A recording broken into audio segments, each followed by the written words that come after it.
toute une série que j'ai fait dernièrement sur plutôt la conscience écologique.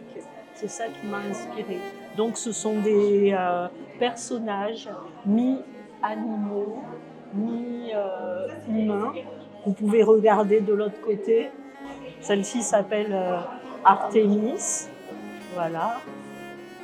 Alors c'est un raku. Les cornes, elles sont en résine. Donc ça, c'est une sculpture aussi en terre cuite que j'ai appelée Éméra, la déesse de la lumière. Et justement, il nous manque ça. Oui, oui. Mais comme la lumière sort aussi à travers de la coiffe, là, on est toujours sur la conscience écologique et ces personnages qui sont mi-animaux, mi-humains. Ça, c'est une terre enfumée avec des vraies cornes de mérinos. On retrouve la spirale aussi bien donc dans les cornes, dans la laine, des cheveux.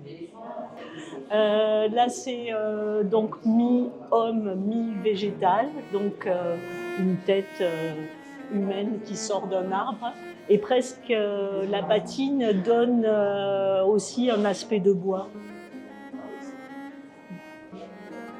Et là, c'est ensuite une autre technique, une technique d'émaillage. Et vous avez au préalable des dessins qui ont été faits à Langobe.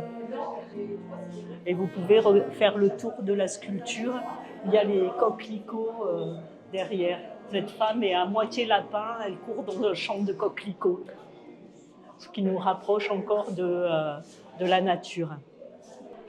Après, j'ai un autre travail qui est un travail que j'ai appelé Courbes encore. C'est toute une série. Le prétexte est à la courbe. Encore et encore, CORPS, travailler la courbe. Et là, je le perpétue avec une nouvelle technique que j'ai élaborée à base de bulles de savon et d'engobe. Ensuite, c'est émaillé. Pour celle-là et celles qui sont de l'autre côté là-bas. Là, c'est la même technique. Un ami qui m'a fait un poème sur la sculpture, très gentil. Et là, je me suis lancée dans la mosaïque aussi. On vous voit quand même. Merci beaucoup. Avec plaisir. Bonne journée. Merci.